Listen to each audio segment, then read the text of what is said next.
हरि ओं प्रियबालाः सुप्रभातं सर्वेषां संस्कृतकक्ष्यां हार्दं स्वागतम्। प्रियविद्यार्थिनः, अद्यतनपाठे वयं पञ्चमः पाठः शिशुगीतम् इति पद्यभागं पठामः।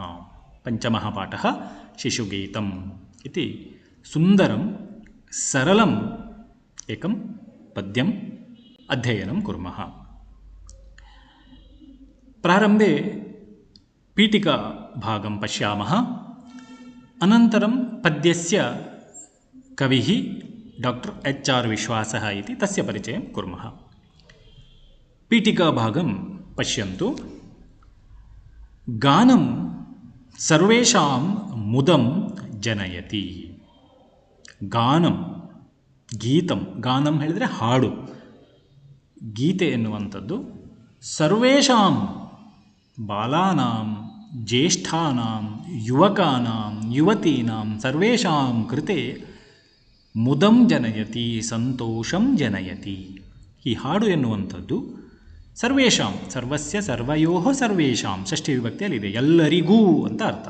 ಸರ್ವೇಷಾಂ ಎಲ್ಲರೂ ಹೇಳಿದರೆ ಮಕ್ಕಳು ಇರ್ಬೋದು, ವೃದ್ಧರಿರ್ಬೋದು, ಯುವಕರು ಯುವತಿಯರು ಎಲ್ಲರಿಗೂ ಕೂಡ ಸರ್ವೇಷಾಂ ಕೃತೆ ಅಂದರೆ ಎಲ್ಲರಿಗೂ ಕಿಂ ಜನಯತಿ ಏನನ್ನು ಉಂಟು ಮಾಡುತ್ತದೆ? ಮುದಂ ಜನಯತಿ.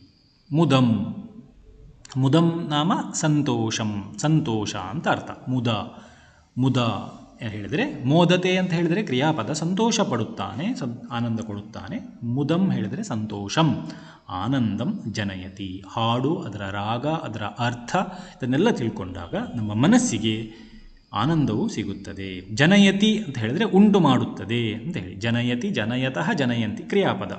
ಜನಯತಿ ಬೇಕಿದ್ರೆ ಬರ್ಕೊಳ್ಳಿ. ಉಂಟು ಮಾಡುತ್ತದೆ. ಏನು ಉಂಟು ಮಾಡುತ್ತದೆ? ಮುದಂ ಜನಯತಿ ಸಂತೋಷಂ ಜನಯತಿ ಆನಂದ ಉಂಟು ಮಾಡುತ್ತದೆ. ಕಿಂ ಏನು? ಗಾನಂ. ಗೊತ್ತಾಯ್ತಲ್ವ? ಜನಯತಿ ಅಂತ ಹೇಳಿದರೆ ಹುಟ್ಟುತ್ತದೆ, ಉಂಟು ಮಾಡುತ್ತದೆ ಅನ್ನುವಂಥ ಅರ್ಥ. ಸಂಸ್ಕೃತ ಭಾಷಾಯಾಮಪಿ ಕವಯಃ ಏತಾದೃಶಾನಿ ಗಾನಗುಣ ವಿಶಿಷ್ಟಾನಿ ಪದ್ಯಾನಿ ರಚಿತವಂತಃ. ಸಂಸ್ಕೃತ ಭಾಷಾಯಾಂ ಅಪಿ ಭವಂತಃ ಆಂಗ್ಲಭಾಷಾಯಾಂ ಕನ್ನಡಭಾಷಾಯಾಂ ಪದ್ಯಾನಿ ಅಧ್ಯಯನಂ ಕೃತವಂತಃ. अस्मिन् वर्षे संस्कृतभाषायामपि एकं पद्यम् अध्ययनं कुर्मः. ಸಂಸ್ಕೃತಭಾಷಾಯಾಂ ಕವಯಃ ಕೇವಲ ಕನ್ನಡ ಇಂಗ್ಲೀಷ್ ಬೇರೆ ಬೇರೆ ಭಾಷೆಯಲ್ಲಿ ನೀವು ಪದ್ಯಗಳನ್ನು ಹಾಡುಗಳನ್ನು ಕವಿತೆಗಳನ್ನು ಕಾಣಬಹುದು. ಹಾಗೆ ಸಂಸ್ಕೃತ ಭಾಷೆಯಲ್ಲಿಯೂ ಕೂಡ ಬೇಕಾದಷ್ಟು ಪದ್ಯಗಳು ಇವೆ. ಸಂಸ್ಕೃತ ಭಾಷಾಯಾಂ ಅಪಿ ಭಾಷಾಯಾಂ ಅತ್ರ का विभक्तिः भवति? भवन्तः अध्ययनं कृतवन्तः पूर्वं. भाषायां लतायां लतयोः लतासु भाषायां भाषयोः भाषासु भाषೆಯಲ್ಲಿ सप्तमी विभक्तिः भवति. संस्कृतभाषायां संस्कृतभाषೆಯಲ್ಲಿ संस्कृते अपि कवयः अत्र का विभक्तिः? ಕವೈಃ ಕವಿ ಕವಯಃ ಪ್ರಥಮಾ ವಿಭಕ್ತಿಃ ಬಹುವಚನಂ. ನೋಡಿ, ಮೊನ್ನೆ ಕಲ್ತದಷ್ಟೇ ಆ ಶಬ್ದ ಕವಿ ಶಬ್ದ. ಕವಿಗಳು ಕವಿಃ ಕವಿ ಕವಯಃ ಅನೇಕೇ ಕವಯಃ ತುಂಬ ಕವಿಗಳು. ಏತಾದೃಶಾನಿ ಗಾನಗುಣ ವಿಶಿಷ್ಟಾನಿ. ಏತಾದೃಶಾನಿ ನೋಟ್ಸ್ ಇದ್ದರೆ ಬರ್ಕೊಳ್ಬೇಕು. ಅವನು ಬರ್ಕೊಳ್ಳುವ ಅಭ್ಯಾಸ ಮಾಡಿ. ಏತಾದೃಶಾನಿ ಅಂತ ಹೇಳಿದರೆ ಇಂತಹ. ಏತಾದೃಶಂ ಏತಾದೃಶೇ ಏತಾದೃಶಾನಿ ಅಂಥೇಳಿ ನಪುಂಸಕಲಿಂಗದಲ್ಲಿದೆ. ಏತಾದೃಶಂ ಅಂತ ಹೇಳಿದರೆ ಇಂತಹ. ತಾದೃಶಂ ಹೇಳಿದರೆ ಅಂತಹ. ತಾದೃಶಂ ಅಂತಹ. ಏತಾದೃಶಂ ಹೇಳಿದರೆ ಇಂತಹ. ಇದು ಬಹುವಚನದಲ್ಲಿದೆ. ಇಂತಹ ಎಂತಹ? ಗಾನಗುಣ ವಿಶಿಷ್ಟಾನಿ. ಗಾನಗುಣ ಗಾತುಂ ಯೋಗ್ಯಂ ಹಾಡಲು ಯೋಗ್ಯವಾದ ಹಾಡುವಂತಹ ಗುಣವುಳ್ಳ ವಿಶಿಷ್ಟಾನಿ ವಿಶೇಷಾನಿ ಪದ್ಯಾನಿ ರಚಿತವಂತಹ. ಒಂದು ಕವಿತೆ ಅಂತ ಹೇಳಿದರೆ ಅದಕ್ಕೊಂದು ರಾಗ ಸಂಯೋಜನೆ ಮಾಡಲಿಕ್ಕಾಗಬೇಕು. ಅದನ್ನು ಮಧುರವಾಗಿ ಹಾಡಲಿಕ್ಕೆ ಸಾಧ್ಯ ಆಗಬೇಕು. ಆಗ ಕೇಳಲಿಕ್ಕೂ ಇಂಪಾಗ್ತದೆ. ಪದ್ಯ ಹೇಳಿದರೆ ಹಾಗೆ ಹಾಡಲು ಯೋಗ್ಯವಾಗಿರಬೇಕು ಎನ್ನುವಂಥದ್ದು. ಹಾಗಾಗಿ ಅನೇಕ ಕವಿಗಳು ಇಂತಹ ಗಾನಗುಣ ವಿಶಿಷ್ಟ ಗುಣ ಗಾನಗುಣ ಗಾನ ಅಂತ ಹೇಳಿದರೆ ಗಾನಂ ಹಾಡುವುದು ಹಾಡುವಂತಹ ಗುಣವುಳ್ಳ ವಿಶಿಷ್ಟಾನಿ ವಿಶೇಷಾನಿ ವಿಶಿಷ್ಟಂ ವಿಶಿಷ್ಟೇ ವಿಶಿಷ್ಟಾನಿ ನಪುಂಸಕಲಿಂಗ ಪದ ಇದು. ವಿಶೇಷವಾದಂತಹ ಪದ್ಯಾನಿ ರಚಿತವಂತಹ. ಪದ್ಯಂ ಪದ್ಯೇ ಪದ್ಯಾನಿ ಪದ್ಯಗಳನ್ನು. ಇದು ದ್ವಿತೀಯ ವಿಭಕ್ತಿಯಲ್ಲಿ ಉಂಟು. ಪದ್ಯಂ ಪದ್ಯೆ ಪದ್ಯಾನಿ, ದ್ವಿತೀಯ ವಿಭಕ್ತಿ ಪದ್ಯಂ ಪದ್ಯೆ ಪದ್ಯಾನಿ, ವಿವಿಧಾನಿ ಪದ್ಯಾನಿ ರಚಿತವಂತಹ, ರಚಿಸಿರುವರು. ರಚಿತವಾನ್, ರಚಿತವಂತೋ, ರಚಿತವಂತಹ. ರಚಿತವಂತಹ ಅದು ಪಾಸ್ಟ್ ಟೆನ್ಸಲ್ಲಿ ಇರುವಂತಹ ಒಂದು ಕೃದಂತ ರೂಪ. ಭೂತಕಾಲದ ಅರ್ಥವನ್ನು ಹೇಳಿದೆ. ರಚಿಸಿರುವರು ಅಂತ ಅರ್ಥ. ಆಧುನಿಕ ಸಂಸ್ಕೃತ ಕವಿಷು ಅನ್ಯತಮಃ ಡಾಕ್ಟರ್ HR ವಿಶ್ವಾಸಃ. ತಸ್ಯ ಗೀತಸಂಕಲನಾತ್ ಇದಂ ಗೀತಂ ಉದ್ಧೃತಂ. ಆಧುನಿಕ ಸಂಸ್ಕೃತ ಕವಿಷು, ಹಿಂದಿನ ಕಾಲದಲ್ಲಿಯೂ ಅನೇಕ ಕವಿಗಳಿದ್ದರು. ಈಗಿನ ಕವಿಗಳಿಗೆ ಆಧುನಿಕ ಕವಿಗಳು ಅಂತ ಕರೀತೇವೆ. ಆಧುನಿಕ ಸಂಸ್ಕೃತ ಕವಿಷು, ಅತ್ರ ಕವಿಷು ಅತ್ರ ಕಾ ವಿಭಕ್ತಿ ಭವತಿ? ಕಂಠಪಾಠಂ ಕೃತವಂತಹ ಕಿಲ. ಕವಿಷು ಕವೌ ಕವ್ಯೋ ಕವಿಷು, ಸಪ್ತಮಿ ವಿಭಕ್ತಿ ಬಹುವಚನಂ. ನೋಡಿ, ಕವಿಗಳಲ್ಲಿ ಕವೌ ಕವ್ಯೋ ಕವಿಷು ಕಲ್ತಿದ್ದೀರಾ. ಕವಿಗಳಲ್ಲಿ ಎಂತಹ ಕವಿಗಳು? ಸಂಸ್ಕೃತ ಕವಿಷು. ಆಧುನಿಕ ಸಂಸ್ಕೃತ ಕವಿಗಳಲ್ಲಿ ಅನ್ಯತಮಃ ಬರ್ಕೊಳ್ಳಿ. ಅನ್ಯತಮಃ ನಾಮ ಏಕಃ, ಒಂದು. ಅನ್ಯತಮಃ ಅಂತ ಹೇಳಿದರೆ ಒಬ್ಬ, ಒಂದು, ಒಬ್ಬ ಎನ್ನುವಂಥ ಅರ್ಥ. ಅನೇಕ ಆಧುನಿಕ ಕವಿಗಳಿದ್ದಾರೆ. ತೇಷು ಕವಿಷು ಅನ್ಯತಮಃ, ಆ ಕವಿಗಳಲ್ಲಿ ಅನ್ಯತಮಃ ಒಬ್ಬರಾದಂತಹ ಕಹ ಡಾಕ್ಟರ್ HR ವಿಶ್ವಾಸಃ. ಇಲ್ಲಿ ಚಿತ್ರ ಇದೆ ನೋಡಿ, ಇವರನ್ನು ನೀವು ನೋಡಿರ್ಬೋದು. ಮಂಗಳೂರಲ್ಲೇ ಇದ್ದಾರೆ, ಮಂಗಳೂರಲ್ಲೇ ವಾಸ ಮಾಡುವಂಥದ್ದು. Doctor HR ವಿಶ್ವಾಸಃ. HR ವಿಶ್ವಾಸ್ ಎನ್ನುವರು ಅವರ ತಸ್ಯ ಏತಸ್ಯ ಮಹೋದಯಸ್ಯ ಗೀತಸಂಕಲನಾತ್, ಸಂಕಲನ ಹೇಳಿದರೆ ಸಮೂಹ, ಗೀತ ಸಂಕಲನ ಹೇಳಿದರೆ ಅನೇಕ ಪದ್ಯಗಳುಳ್ಳಂತಹ ಒಂದು ಪುಸ್ತಕಕ್ಕೆ ನಾವು ಕವನ ಸಂಕಲನ ಅಂತ ಕರಿತೇವೆ ಅಲ್ವಾ. ಹಾಗೆ ಕವನ ಸಂಕಲನ, ಗೀತ ಸಂಕಲನ ಅಂತ ಕರಿತೇವೆ ಸಂಸ್ಕೃತದಲ್ಲಿ. ಗೀತ ಸಂಕಲನಾತ್ ಪಂಚಮಿ ವಿಭಕ್ತಿ ಅಲ್ವಾ, ಫ್ರಮ್ ಎನ್ನುವಂಥ ಅರ್ಥ. ಗೀತ ಸಂಕಲನದಿಂದ ಅಥವಾ ಕವನ ಸಂಕಲನದಿಂದ ಇದಂ ಗೀತಂ, ಏತತ್ ಗೀತಂ, ಇದಂ ಇಮೆ ಇಮಾನಿ. ಇದಂ ನಾಮ ಏತತ್, ಇದು ನಪುಂಸಕಲಿಂಗ. ಏತತ್ ಗೀತಂ, ಗೀತಂ ನಪುಂಸಕ. ಏತತ್ ಗೀತಂ ಉದ್ಧೃತಂ, ಸ್ವೀಕೃತಂ. ಉದ್ಧೃತಂ ಹೇಳಿದರೆ ಸ್ವೀಕೃತಂ, ಸ್ವೀಕರಿಸಲ್ಪಟ್ಟಿದೆ, ಪಿಕ್ ಮಾಡುವಂಥದ್ದು ಎನ್ನುವಂಥ ಅರ್ಥ. ಹೆಕ್ಕಿದ್ದಾರೆ. ಇವರ ನೀವು ನೋಡಿರ್ಬೋದು ಮಂಗಳೂರಲ್ಲಿ ಸಂಘನಿಕೇತನದ ಮೇಲೆ ಸಂಸ್ಕೃತ ಭಾರತಿ ಅಂತ ಹೇಳಿ ಒಂದು ಸಂಸ್ಕೃತ ಪ್ರಚಾರ ಮಾಡುವಂತಹ, ಸಂಸ್ಕೃತ ಕಲಿಸುವಂತಹ ಒಂದು ಸಂಸ್ಥೆ ಇದೆ, ಸಂಸ್ಕೃತ ಭಾರತಿ. ಅಲ್ಲಿ ಇವರು ಕೆಲಸ ಮಾಡುವಂಥದ್ದು. ನೋಡಿ ಇವರ ಪರಿಚಯ. ಕವಿ ಡಾಕ್ಟರ್ HR ವಿಶ್ವಾಸಃ. ಏತಸ್ಯ ಗೀತಸ್ಯ ರಚನಾಕಾರಃ ಡಾಕ್ಟರ್ HR ವಿಶ್ವಾಸಃ. ಕವಿ ಪರಿಚಯ ನಿಮಗೆ ಗೊತ್ತಿರಬೇಕು. ಕವಿಗಳು, ಅವರ ಪರಿಚಯ, ಅವರ ಕೃತಿ, ಅವರ ದೇಶಕಾಲ ಇದೆಲ್ಲ ನಿಮ್ಗೆ ಗೊತ್ತಿರಬೇಕು. ವಾಸಸ್ಥಾನಂ ಮಂಗಳೂರು ನಗರೆ ಸಹ ವಾಸಂ ಕರೋತಿ.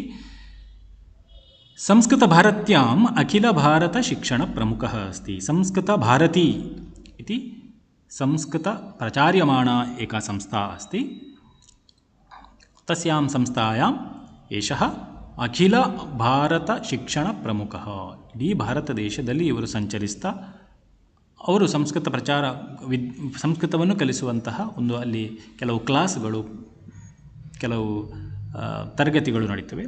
ಹಾಗಾಗಿ ಅಲ್ಲಿಯ ಸಂಸ್ಕೃತ ಪ್ರಚಾರ ಮಾಡುವಂತಹ ಒಂದು ಶಿಕ್ಷಣ ಕ್ಷೇತ್ರದಲ್ಲಿ ಅವರು ಪ್ರಮುಖರಾಗಿದ್ದಾರೆ. ಕೃತಯಃ, ಅವರ ಕೃತಿಗಳು ಕೌಶಲಬೋಧಿನಿ ಇತಿ, ಕೌಶಲಬೋಧಿನಿ ಎನ್ನುವಂಥ ಒಂದು ಹೆಸರಿನ ಪುಸ್ತಕ. ಮಾರ್ಜಾಲಸ್ಯ ಮುಖಂ ದೃಷ್ಟಂ ಎನ್ನುವಂಥ ಒಂದು ಸಂಸ್ಕೃತದಲ್ಲಿ ಸ್ಕಿಟ್ಗಳು, ಚಿಕ್ಕ ಚಿಕ್ಕ ನಾಟಕಗಳು ಇರುವಂಥದ್ದು ಪುಸ್ತಕ. ಮಾರ್ಜಾಲಸ್ಯ ಮುಖಂ ದೃಷ್ಟಂ. ಅಭ್ಯಾಸ ಪುಸ್ತಕಂ, ಇದೆಲ್ಲ ವ್ಯಾಕರಣಕ್ಕೆ ಸಂಬಂಧಪಟ್ಟ ಪುಸ್ತಕ. ಆಧುನಿಕ ನಾಟಕಾರಿ, ಹೊಸ ಆಧುನಿಕ ನಾಟಕಗಳು. ನಿಮಗೆ 8ನೇ ಕ್ಲಾಸಲ್ಲಿ ಕೂಡ ಇವರದ್ದು ಮತ್ತೊಂದು ನಾಟಕ ನಿಮಗಿದೆ ಕಲೀಲಿಕ್ಕೆ, ಅಭ್ಯಾಸ ಸಿಲೆಬಸ್ಸಲ್ಲಿ ಹೊಸ ನಾಟಕಗಳು. ಶಿಶುಗೀತಾನಿ, ಮಕ್ಕಳಿಗಾಗಿ ಅನೇಕ ಪದ್ಯಗಳನ್ನು, ಇವರು ಸರಳವಾದ ಪದ್ಯಗಳನ್ನು ಬರೆದಿದ್ದಾರೆ. ಸಂಭಾಷಣ ಸಂಸ್ಕೃತಂ ಎನ್ನುವಂಥ, ಸಂಭಾಷಣ ಸಂದೇಶ ಎನ್ನುವಂತಹ ಒಂದು ಸಂಸ್ಕೃತ ಮ್ಯಾಗಝಿನ್ ಇದೆ, ಅಲ್ಲಿಯೂ ಕೆಲಸ ಮಾಡ್ತಾರೆ, ಅಲ್ಲಿಯೂ ಆರ್ಟಿಕಲನ್ನು ಬರೀತಾರೆ. ಹಾಗೆ ಸಂಸ್ಕೃತ ಸಂಭಾಷಣಂ, ಸರಳವಾಗಿ ಸಂಸ್ಕೃತ ಸಂಭಾಷಣೆಯನ್ನು ಹೇಗೆ ಮಾಡಬೇಕು ಎನ್ನುವಂಥದ್ದು ಇವರು ಪ್ರಚಾರವನ್ನು ಭಾಳಷ್ಟು ಹಿಂದಿನ ವರ್ಷ 25-30 ವರ್ಷಗಳ ಹಿಂದೆಯಿಂದ ಆ ಪ್ರಚಾರವನ್ನು ಮಾಡಿಕೊಂಡು ಬಂದಿದ್ದಾರೆ. ಇನ್ನು SL ಭೈರಪ್ಪಸ್ಯ ಆವರಣಂ ಇತಿ ಕನ್ನಡ ಗ್ರಂಥಂ ಸಂಸ್ಕೃತಂ ಪ್ರತಿ ಅನುವಾದನಾರ್ಥಂ ಕೇಂದ್ರ ಸಾಹಿತ್ಯ ಅಕಾಡೆಮಿ ಪುರಸ್ಕಾರಂ ಪ್ರಾಪ್ತವಾನ್. ಹಾಗೆ SL ಭೈರಪ್ಪ ಕನ್ನಡದ ಪ್ರಸಿದ್ಧ ಕಾದಂಬರಿಕಾರ. ಅವರೊಂದು ನೋವೆಲ್ ಕಾದಂಬರಿ ಬರೀತಾರೆ, ಆವರಣಂ ಹೇಳಿ, ತುಂಬ ಬರೆದಿದ್ದಾರೆ. ಅದರಲ್ಲಿ ಒಂದು ಆವರಣಂ ಅಂತ ಪುಸ್ತಕ, ಅದನ್ನು ಕನ್ನಡ ಭಾಷೆಯಿಂದ ಸಂಸ್ಕೃತ ಭಾಷೆಗೆ ಇವರು ಟ್ರಾನ್ಸ್ಲೇಟ್ ಮಾಡ್ತಾರೆ. ಹಾಗೆ ಪರ್ವ ಎನ್ನುವಂತಹ ಪುಸ್ತಕವನ್ನು ಇವರು ಟ್ರಾನ್ಸ್ಲೇಟ್ ಮಾಡ್ತಾರೆ. ಆ ಕೃತಿಗೆ ಕೇಂದ್ರ ಸಾಹಿತ್ಯ ಅಕಾಡೆಮಿ ಪ್ರಶಸ್ತಿ, ಕವಿಗಳಿಗೆ ಸರ್ಕಾರ ಕೊಡುವಂಥ ಅತ್ಯುನ್ನತವಾದಂತಹ ಒಂದು ಪ್ರಶಸ್ತಿ, ಕೇಂದ್ರ ಸಾಹಿತ್ಯ ಅಕಾಡೆಮಿ ಪ್ರಶಸ್ತಿ. ಆ ಪ್ರಶಸ್ತಿ ಪುರಸ್ಕಾರವನ್ನು ಕೂಡ ಇವರು ಪಡ್ಕೊಂಡಿದ್ದಾರೆ. ಇದಿಷ್ಟು ಕವಿ ಪರಿಚಯ. ಪಶ್ಯಂತು. ಇದೀಗ ಮೊದಲ ಗೀತೆ, ಮೊದಲ ಚರಣ, ಪಲ್ಲವಿ ಅಂತ ಕರಿತೇವೆ ಅಲ್ವಾ. ನೋಡಿ, ಚಟಕ ಚಟಕ ರೇ ಚಟಕ ಚ್ಯೂ ಚ್ಯೂ ಕೂಜಸಿ ತ್ವಂ ವಿಹಗ. ಟೆಕ್ಸ್ಟ್ ಬುಕ್ಕಲ್ಲಿ ಉಂಟು ನೋಡಿ, 5ನೇ ಪಾಠ. ಚಟಕ ಚಟಕ ರೇ ಚಟಕ.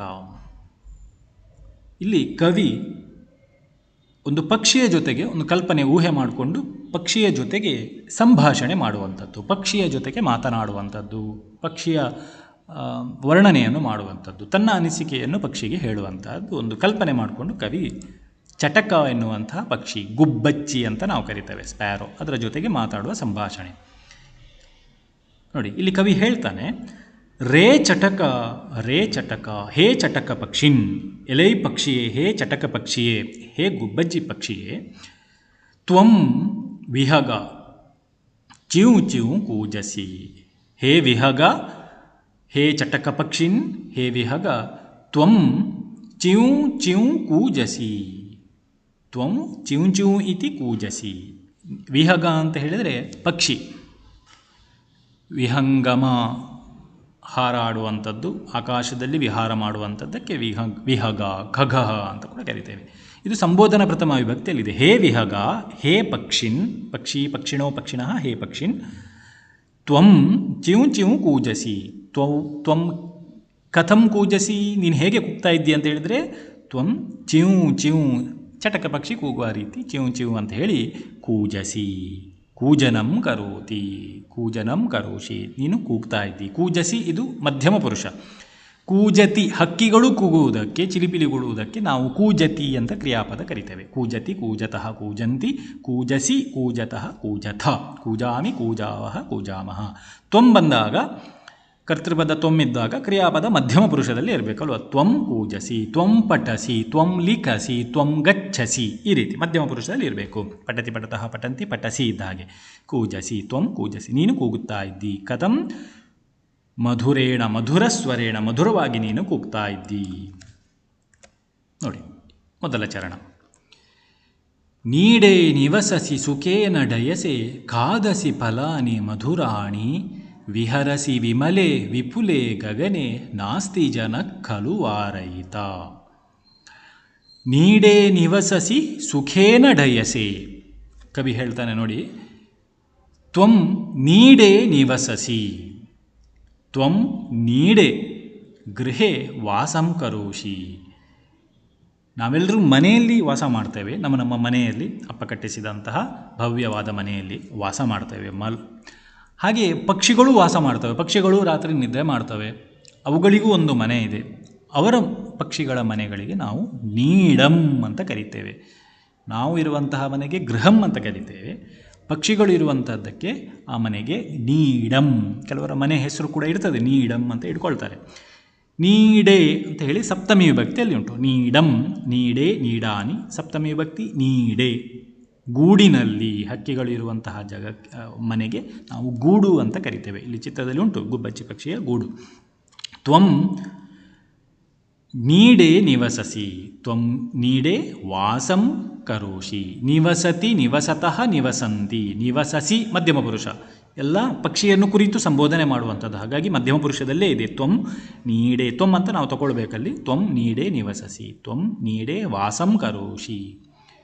ನೋಡಿ, ವಸತಿ, ವಸತಃ, ವಸಂತಿ, ವಸಸಿ, ವಸತಃ, ವಸತ, ವಸಾಮಿ, ವಸಾವಹ, ವಸಾಮಹ. ನಿವಸಸಿ ಹೇಳಿದರೆ ವಾಸ ಮಾಡುವಿ.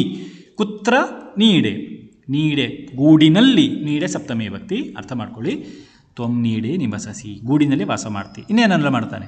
ಸುಖೇನ ಡಯಸೆ, ತ್ವಂ ಸುಖೇನ ಆನಂದೇನ, ಕುತ್ರ ಆಕಾಶೇ ಸುಖೇನ ಸಂತೋಷೇಣ ಚ ಡಯಸೆ ಉಡ್ಡಯನಂ ಕರೋಷಿ. ನೋಡಿ, ನೀನು ಸುಖವಾಗಿ ಆಕಾಶದಲ್ಲಿ ಹಾರಾಡ್ತವೆ ಅಲ್ವಾ, ಹೇಗೆ ಖುಷಿಯಿಂದ ಸಂತೋಷವಾಗಿ, ಸುಖೇನ ತೃತೀಯ ವಿಭಕ್ತಿ, ಸುಖೇನ ಸುಖದಿಂದ ಸಂತೋಷದಿಂದ, ಡಯಸೆ ಉಡ್ಡಯನಂ ಕರೋಷಿ ಉಡ್ಡಯನವನ್ನು ಮಾಡ್ತಿ. ಇದು ಆತ್ಮನೇಪದಿ ಕ್ರಿಯಾಪದ ಅಂತ ಹೇಳಿ. ಪರಸ್ಮೈಪದಿ ಕ್ರಿಯಾಪದ, ಆತ್ಮನೇಪದಿ ಕ್ರಿಯಾಪದ ಅಂತ ಎರಡಿದೆ, ಅದನ್ನು ಮತ್ತೆ ಹೇಳ್ತೇನೆ. ಡಯಸೆ ಅಂತ ಹೇಳಿದರೆ ಹಾರುವಿ, ಹಾರುತ್ತೀಯ ಅಂತ ಅರ್ಥ. ತ್ವಂ ಉಡ್ಡಯನಂ ಕರೋಷಿ, ಹಾರಾಡ್ತಿ. ಎಲ್ಲಿ? ಆಕಾಶದಲ್ಲಿ. ಹೇಗೆ? ಸುಖೇನ ಡಯಸೆ, ಸುಖವಾಗಿ ಹಾರಾಡ್ತಿ. ಆಕಾಶದಲ್ಲಿ ಯಾರ ಹಂಗು ಇಲ್ಲದೆ ಚೆನ್ನಾಗಿ ಸಂತೋಷದಿಂದ ಹಾರಾಡ್ತದೆ. ಖಾದಸಿ ಫಲಾನಿ ಮಧುರಾಣಿ, ನೋಡಿ ಹಸುವೆ ಆದಾಗ ಮಧುರಾಣಿ ಫಲಾನಿ ಖಾದಸಿ. ತ್ವಂ ಮಧುರಾಣಿ ಫಲಾನಿ, ಮಧುರಂ ಮಧುರೇ ಮಧುರಾಣಿ, ಫಲಂ ಫಲೇ ಫಲಾನಿ, ಕೀದೃಶಾನಿ ಫಲಾನಿ ಮಧುರಾಣಿ ಫಲಾನಿ. ಫಲಾನಿ, ಫಲಂ ನಪುಂಸಕಲಿಂಗ, ಫಲಂ ಫಲೇ ಫಲಾನಿ ಇದು ವಿಶೇಷ್ಯ. ಕೀದೃಶಾನಿ ಫಲಾನಿ, ಎಂತಹ ಫಲಗಳು, ಎಂತಹ ಹಣ್ಣಿನ ಗುಣವನ್ನು ಹೇಳ್ತದೆ ಇಲ್ಲಿ? ಮಧುರಾಣಿ, ಸಿಹಿ. ಮಧುರಂ ಮಧುರೇ ಮಧುರಾಣಿ, ಮಧುರಾಣಿ ಫಲಾನಿ, ಸಿಹಿಯಾದ ಹಣ್ಣುಗಳನ್ನು. ಖಾದಸಿ, ತ್ವಂ ಖಾದಸಿ, ನೀನು ತಿನ್ನುತ್ತೀಯ. ಅತ್ರ ಮಧ್ಯಮ ಪುರುಷ. ಖಾದತಿ, ಖಾದತಃ, ಖಾದಂತಿ, ಖಾದಸಿ, ಖಾದತಃ, ಖಾದತ. ತ್ವಂ ಖಾದಸಿ, ನೀನು ತಿನ್ನುತ್ತೀಯ. ಏನನ್ನು? ಫಲಾನಿ, ಎಂತಹ ಹಣ್ಣುಗಳನ್ನು ತಿಂತೀಯ? ಮಧುರಾಣಿ ಫಲಾನಿ ಖಾದಸಿ, ಹಸುವೆ ಆದಾಗ ಹಣ್ಣುಗಳನ್ನು ಕಿತ್ತುಕೊಂಡು ತಿಂತದೆ. ವಿಹರಸಿ ವಿಮಲೆ ವಿಪುಲೆ ಗಗನೆ, ಅನಂತರಂ ಖಾದಿತ್ವ ಹಣ್ಣುಗಳನ್ನೆಲ್ಲ ತಿಂದು ವಿಮಲೆ ವಿಪುಲೆ ಗಗನೆ ವಿಹರಸಿ. ನೋಡಿ, ತ್ವಂ ನೀನು ವಿಮಲೆ, ವಿಮಲೆ ನಾಮ ಶುದ್ಧೆ, ವಿಮಲಂ ನಾಮ ಶುದ್ಧಂ. ಮಲಂ ಅಂತ ಹೇಳಿದರೆ ಕಶ್ಮಲಂ ಗಲೀಜು, ವಿಮಲಂ ಹೇಳಿದರೆ ಶುದ್ಧಂ ಪವಿತ್ರಂ ಇತಿ ಅರ್ಥ. ವಿಮಲೆ ಅರ್ಥಾತ್ ಶುದ್ಧೆ, ಸಪ್ತಮಿ ವಿಭಕ್ತೋ ಅಸ್ತಿ, ಸಪ್ತಮಿ ವಿಭಕ್ತಿಯಲ್ಲಿದೆ. ವಿಮಲವಾದ ಆಕಾಶದಲ್ಲಿ ಎನ್ನುವಂಥದ್ದು. ವಿಪುಲೆ ಗಗನೆ, ವಿಪುಲೆ, ವಿಪುಲೆ ನಾಮ ವಿಶಾಲೆ, ವಿಪುಲ ಅಂತ ಹೇಳಿದರೆ ವಿಶಾಲವಾದ ಗಗನೆ ಅರ್ಥಾತ್ ಆಕಾಶೆ. ಗಗನೆ, ಗಗನಂ ಗಗನೆ ಗಗನಾನಿ, ಗಗನೆ ಸಪ್ತಮಿ ವಿಭಕ್ತಿ, ಆಕಾಶದಲ್ಲಿ. ಕೀದೃಶೇ ಆಕಾಶೆ? ವಿಮಲೆ ಆಕಾಶೆ, ವಿಮಲವಾದ ಆಕಾಶದಲ್ಲಿ. ವಿಶಾಲೆ ಆಕಾಶೆ, ವಿಶಾಲವಾದ ಆಕಾಶದಲ್ಲಿ. ಕಿಂ ಕರೋಷಿ? ವಿಹರಸಿ, ವಿಹಾರಂ ಕರೋಷಿ, ಹಾರಾಡ್ತಾ ಇದ್ದಿ. ವಿಹರತಿ, ವಿಹರತಃ, ವಿಹರಂತಿ, ವಿಹರಸಿ, ವಿಹರತಃ, ವಿಹರತ. ಕ್ರಿಯಾಪದ ಮಧ್ಯಮ ಪುರುಷ. ವಿಹರಸಿ ಅಂತ ಹೇಳಿದರೆ ಹಾರಾಡುತ್ತೀಯೇ. ಎಲ್ಲಿ ಹಾರಾಡ್ತಾ ಇದ್ದಿ? ಆಕಾಶದಲ್ಲಿ. ಎಂತಹ ಆಕಾಶ ಅಂತ ಹೇಳಿದರೆ ಶುದ್ಧವಾದ, ನೀಲವಾದ, ವಿಶಾಲವಾದ ಆಕಾಶದಲ್ಲಿ ನೀನು ವಿಹಾರಂ ಕರೋಷಿ, ವಿಹಾರ ಮಾಡ್ತಾ ಇದ್ದಿ, ಸಂಚರಿಸ್ತಾ ಇದ್ದಿ, ತಿರುಗಾಡ್ತಾ ಇದ್ದಿ. ನಾಸ್ತಿ ಜನ ಖಲು ವಾರಯಿತ, ಜನಃ ನಾಸ್ತಿ ವಾರಯಿತ. ಯದಾ ತ್ವಂ ಆಕಾಶೇ ವಿಹರಸಿ ಸುಖೇನ ಡಯಸೆ ತದಾ ತ್ವಾಂ, ನಿನ್ನನ್ನು ಭೂಮೌ ಯಕ್ಕೋಪಿ ಬಂಧನಂ ನ ಕರೋತಿ. ನೀನು ಆಕಾಶದಲ್ಲಿ ಹಾರಾಡ್ತಾ ಇರುವಾಗ ನಾಸ್ತಿ ಜನಃ, ಯಾವ ಜನವು, ಯಾವ ಮನುಷ್ಯನೂ ಕೂಡ ನ ವಾರಯಿತ. ವಾರಯಿತ ಅಂತ ಹೇಳಿದರೆ ತಡೆಯುವುದು. ವಾರಯತಿ, ನಿವಾರಯತಿ, ತಡೆಯುವುದು ಅಂತ ಅರ್ಥ. ನ ವಾರಯಿತ ಅಂತ ಹೇಳಿದರೆ ತಡೆಯುವುದಿಲ್ಲ. ನಿನ್ನನ್ನು ಯಾರೂ ಬಂಧನ ಮಾಡುವುದಿಲ್ಲ, ನಿನ್ನನ್ನು ಯಾರೂ ಹಿಡಿಲಿಕ್ಕೆ ಸಾಧ್ಯ ಇಲ್ಲ. ಆಕಾಶದಲ್ಲಿ ಸ್ವಚ್ಛಂದವಾಗಿ, ಸ್ವತಂತ್ರವಾಗಿ ಹಾರಾಡ್ತಾ ಇದ್ದಿ. ಯಕೋಪಿ ಮಾನವ, ಯಾವ ಒಬ್ಬ ಮನುಷ್ಯನು ನಾಸ್ತಿ ವಾರಯಿತ, ನಿನ್ನನ್ನು ತಡೆಯುವುದಿಲ್ಲ, ಬಂಧನ ಮಾಡುವುದಿಲ್ಲ. ಹಾಗಾಗಿ ಸ್ವತಂತ್ರವಾಗಿ ಆಕಾಶದಲ್ಲಿ ಹಾರಾಡ್ತಿ ಅಂತೇಳಿ ಅಲ್ಲಿ ಅರ್ಥ ಆಯ್ತಲ್ವ? ಇನ್ನೊಮ್ಮೆ ಓದ್ತೇನೆ ನೋಡಿ. ಇದನ್ನು ಕಂಠಪಾಠ ಮಾಡಲಿಕ್ಕುಂಟು, ಕಂಠಪಾಠ ಮಾಡಬೇಕು. ನೀಡೇ ನಿವಸಸಿ ಸುಖೇ ನಡಯಸೆ ಖಾದಸಿ ಫಲಾನಿ ಮಧುರಾಣಿ, ವಿಹರಸಿ ವಿಮಲೆ ವಿಪುಲೆ ಗಗನೆ, ನಾಸ್ತಿ ಜನ ಖಲು ವಾರಯಿತ. ಇದರ ತಾತ್ಪರ್ಯವನ್ನು ನಾನು ಮತ್ತೆ ನೋಟ್ಸಲ್ಲಿ ಕೊಡ್ತೇನೆ. ಮತ್ತೆ ಇದನ್ನು ಓದಿ ಬೈಹಾಟ್ ಮಾಡಿ. ಇದರ ವ್ಯಾಕರಣಾಂಶ ನೋಡಿ. ಚಟಕ, ಹೇ ಚಟಕ, ಚಟಕ ಚಟಕ ರೇ ಚಟಕ ಅಂತ ಬಂತಲ್ಲ, ಚಟಕ ಅತ್ರ ಸಂಬೋಧನ ಪ್ರಥಮಾ ವಿಭಕ್ತಿ. ಚಟಕಃ ಚಟಕೌ ಚಟಕಾಃ ಸಂಬೋಧನ ಪ್ರಥಮಾ ವಿಭಕ್ತಿ. ಹೇ ಚಟಕ, ಹೇ ಚಟಕೌ, ಹೇ ಚಟಕಾಃ ಇತಿ. ಇನ್ನು ಕೂಜತಿ ಅಂತ ಒಂದು ಕ್ರಿಯಾಪದ ಬಂತು. ಅಲ್ಲೂ ಹಕ್ಕಿಗಳು ಕೂಗುವುದಕ್ಕೆ, ಕಲರವ ಮಾಡುವುದಕ್ಕೆ ಕೂಜತಿ. ಕೂಜತಿ ಪ್ರಥಮ ಪುರುಷ, ಕೂಜತಿ, ಕೂಜತಃ, ಕೂಜಂತಿ. ಮಧ್ಯಮ ಪುರುಷ ಕೂಜಸಿ, ಕೂಜತಃ, ಕೂಜತ, ಕೂಜಾಮಿ, ಕೂಜಾವಹ, ಕೂಜಾಮಹ. ಇದು ಹಕ್ಕಿಗಳು ಕೂಗುವುದಕ್ಕೆ ಮಾತ್ರ ಕೂಜತಿ ಎಂಬ ಕ್ರಿಯಾಪದವನ್ನು ನಾವು ಉಪಯೋಗ ಮಾಡ್ತೇವೆ. ಮನುಷ್ಯರು ಕೂಗುವುದಕ್ಕೆ, ಅಳುವುದಕ್ಕೆ ಬೇರೆ ಅರ್ಥ. ಇದು ಅಳುವುದು ಅಂತ ಅರ್ಥ ಅಲ್ಲ, ಕೂಗುವುದು, ಕಲರವ ಮಾಡುವುದು. ಇನ್ನು ಹೇ ವಿಹಗ ಅಂತ ಬಂತಾಗ, ಹೇ ವಿಹಗ ಇದು ಕೂಡ ಸಂಬೋಧನ ಪ್ರಥಮ ವಿಭಕ್ತಿ. ಹೇ ವಿಹಗ, ಹೇ ವಿಹಗೌ, ಹೇ ವಿಹಗಾಹ. ವಿಹಗಃ ನಾಮ ಪಕ್ಷಿ, ಪಕ್ಷಿಗೆ ಮತ್ತೊಂದು ಹೆಸರು ವಿಹಗಃ ಅಥವಾ ಖಗಃ ಅಂತ ಹೆಸರು. ನೋಡಿ, ನಿವಸತಿ ಕ್ರಿಯಾಪದ ಮೂರು ಪುರುಷದಲ್ಲಿ ಕಲಿಬೇಕು. ನಿವಸತಿ, ನಿವಸತಃ, ನಿವಸಂತಿ, ನಿವಸಸಿ, ನಿವಸತಃ, ನಿವಸಥ, ನಿವಸಾಮಿ, ನಿವಸಾವಹ, ನಿವಸಾಮಹ. ನಿವಸತಿ ಹೇಳಿದರೆ ವಾಸ ಮಾಡುತ್ತಾನೆ. ಡಯತೆ ಇದು ಆತ್ಮನೇಪದಿ ಕ್ರಿಯಾಪದ. ಡಯತೆ. ಈಗ ನಿವಸತಿ ಇದು ಪರಸ್ಮೈಪದಿ ಕ್ರಿಯಾಪದ. ಎರಡು ರೀತಿಯ ಕ್ರಿಯಾಪದಗಳುಂಟು. ಒಂದು ಪರಸ್ಮೈಪದಿ ಕ್ರಿಯಾಪದ, ಮತ್ತೊಂದು ಆತ್ಮನೇಪದಿ ಕ್ರಿಯಾಪದ. ಪರಸ್ಮೈಪದಿ ಕ್ರಿಯಾಪದಗಳು ಈ ರೀತಿ ಇರ್ತದೆ. ಪಠತಿ, ಪಠತಃ, ಪಠಂತಿ. ಕೊನೆಗೆ ತಿ, ತಹ, ಅಂತಿ ಅಂತ ಎಂಡಲ್ಲಿರ್ತದೆ. ಪಠತಿ, ಗಚ್ಚತಿ, ಲಿಖತಿ, ಹಸತಿ, ತಾಡಯತಿ, ನಿವಸತಿ. ಇದೆಲ್ಲ ಪರಸ್ಮೈಪದಿ ಕ್ರಿಯಾಪದ ಅಂತ ಕರಿತೇವೆ. ಮತ್ತೊಂದು ಕ್ರಿಯಾಪದ ಉಂಟು, ಅದಕ್ಕೆ ಆತ್ಮನೇಪದಿ ಕ್ರಿಯಾಪದ ಅಂತ ಕರಿತೇವೆ. ಆತ್ಮನೇಪದಿ ಕ್ರಿಯಾಪದ. ಆ ರೂಪಗಳು ಹೀಗಿರ್ತವೆ. ಹಾಗಾಗಿ ಇಲ್ಲಿ ಆತ್ಮನೆಯಲ್ಲಿ ಕೊನೆಗೆ ತೇ, ಇತೆ, ಅಂತೆ ಅಂತ ಎಂಡಲ್ಲಿ ಇರ್ತದೆ. ಇದು ಕೂಡ ಇಂಪಾರ್ಟೆಂಟ್ ಕ್ರಿಯಾಪದ. ಒಂದು ಕ್ರಿಯಾಪದವನ್ನು ಹೀಗೆ ಕಲಿತರೆ ಮತ್ತೆ ಎಲ್ಲವನ್ನು ಕಲಿಬೋದು. ಮತ್ತು ಸಪ್ರೇಟಾಗಿ ಒಂದು ಪಾಠ ಮಾಡ್ತೇನೆ, ಇದನ್ನು ನೋಡಿ ಕಲೀರಿ. ಡಯತೆ ಹಾರುತ್ತದೆ ಅಂತ ಎನ್ನುವಂಥ ಅರ್ಥ. ಡಯತೆ, ಡಯೇತೆ, ಡಯಂತೆ. ಡಯಸೆ, ಡಯೇಥೆ, ಡಯದ್ವೇ. ಡಯೇ, ಡಯಾವಹೆ, ಡಯಾಮಹೆ. ಹಾಗೆ ಒಂದು ವಂದತೆ ಅಂತ ಆತ್ಮನೇಪದಿ ಕ್ರಿಯಾಪದ. ವಂದತೆ, ವಂದೇತೆ, ವಂದಂತೆ. ವಂದಸೆ, ವಂದೇಥೆ, ವಂದದ್ವೇ. ವಂದೇ, ವಂದಾವಹೆ, ವಂದಾಮಹೆ. ಇದನ್ನು ಸಾಧ್ಯ ಆದರೆ ಕಲೀರಿ, ಕಂಠಪಾಠ ಮಾಡಿ. ಆತ್ಮನೇಪದಿ ಕ್ರಿಯಾಪದ. ಇನ್ನು ಖಾದಸಿ, ವಿಹರಸಿ ಎಲ್ಲ ಬಂತಲ್ವ, ಇದೆಲ್ಲ ಲಟ್ಲಕಾರ ಮಧ್ಯಮ ಪುರುಷ. ಖಾದಸಿ, ವಿಹರಸಿ ಗೊತ್ತಿರಲಿ. ವಿಮಲೆ, ವಿಪುಲೆ, ಗಗನೆ ಸಪ್ತಮಿ ವಿಭಕ್ತಿಯಲ್ಲಿ ಉಂಟು. ವಿಮಲೆ ಸಪ್ತಮಿ ವಿಭಕ್ತಿ, ವಿಪುಲೆ ಸಪ್ತಮಿ ವಿಭಕ್ತಿ, ಗಗನೆ ಸಪ್ತಮಿ ವಿಭಕ್ತಿ ಏಕವಚನದಲ್ಲಿ ಉಂಟು. ಇದಿಷ್ಟು ಅಭ್ಯಾಸ ಮಾಡಿ ಮುಂದಿನ ತರಗತಿಯಲ್ಲಿ ಮುಂದಿನ ಪದ್ಯವನ್ನು ನೋಡೋಣ. ಧನ್ಯವಾದ. ಶುಭಂ ಭೂಯಾತ್.